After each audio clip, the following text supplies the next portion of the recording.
सब लोगों को नमस्कार।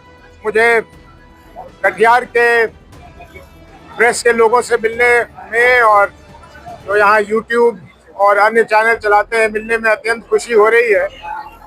मेरा मानना है कि आप में से अधिकांश लोग मुझसे परिचित होंगे, लेकिन औपचारिकता के लिए मैं परिचय करवा दूं।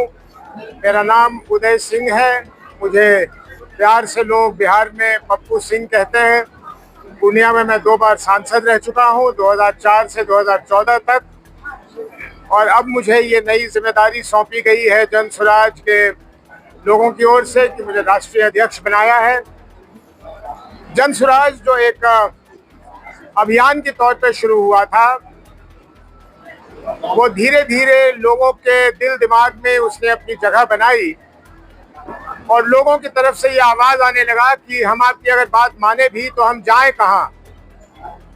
और फिर हम लोगों ने पिछले वर्ष 2 अक्टूबर को जन स्वराज पार्टी की विधिवत घोषणा की और आप सभी इसके साक्ष्य हैं, गवाह हैं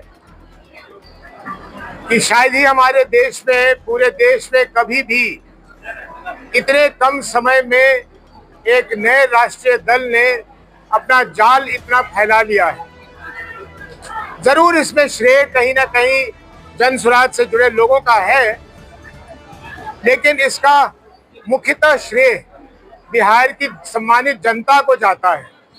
उन्होंने जन स्वराज के बातों में कुछ ऐसे अपने आप को सम्मिलित पाया है जिसके कारण आज आप किसी गांव, किसी पंचायत, किसी प्रखंड, किसी जगह चले जाइए तो कम या ज्यादा जन स्वराज की चर्चा अवश्य हो रही होगी।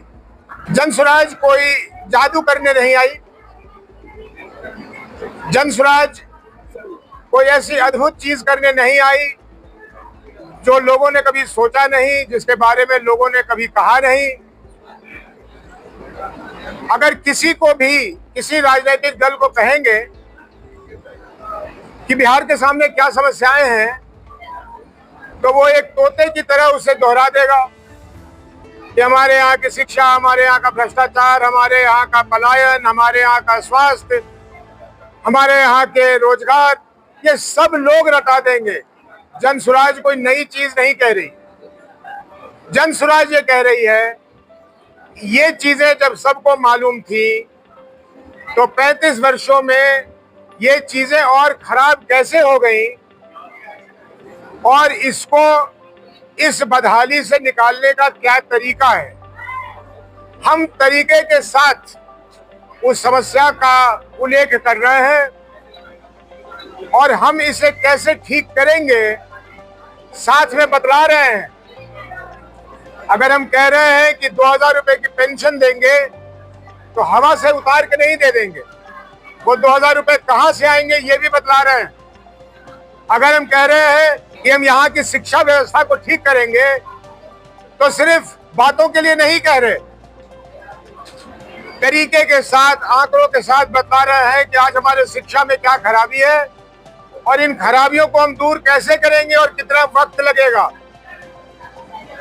अगर सबसे महत्वपूर्ण मुद्दा पलायन पे बात करें तो हम पूरी योजनाबद्ध तरीके से आपको बतला रहे हैं कि हम पहले दिन से पलायन को रोकने के लिए ये कदम उठाएंगे और इसका नतीजा निकलेगा।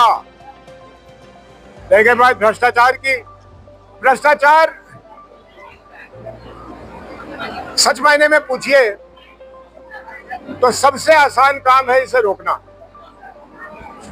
क्राइम और भ्रष्टाचार को रोकना सबसे आसान है। और मैं ये इतने इत्मीनान से इसलिए कह रहा हूं कि मैंने अपने 10 वर्षों में पूर्णिया में प्रयोग किया है और पूर्णिया लोकसभा क्षेत्र के किसी व्यक्ति से पूछ लीजिए कि मेरे समय में वहां क्राइम की क्या स्थिति थी। और मेरे समय में ये तो नहीं कहूंगा कि भ्रष्टाचार समाप्त हो गया था, वो गलत होगा, अतिशयोक्ति होगी, लेकिन उनसे पूछिए कि क्या यही पदाधिकारी इस तरह से हमारे लोगों का दोहन कर पा रहे थे। उनकी हिम्मत थी ये करने की? नहीं थी। इसलिए मैं बहुत आश्वस्त हूं कि बिहार की समस्याओं में से ये 2 समस्या जिसकी उत्पत्ति नियत से होती है। ये मंसूर भाई बगल बैठे हैं, हमारे जिला अध्यक्ष हैं, ये बताएंगे कि इस्लाम में नीयत को बहुत तवज्जो दी गई है। अगर नीयत नेक हो तो अंजाम नेक होता है। हमारे नेताओं का नीयत खराब है तो भ्रष्टाचार बढ़ा हुआ है।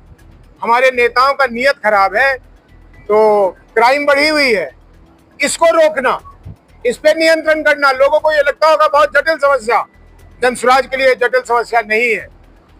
जनसुराज के लिए ये आसान है, क्योंकि हम नीयत बदल देंगे तो ये ठीक हो जाएगा। लेकिन ये मैं नहीं कह सकता कि मैं नीयत बदल दूंगा तो पलायन रुक जाएगा, मैं नीयत बदल दूंगा तो शिक्षा में सुधार आ जाएगा। उनमें मेहनत करने की जरूरत है।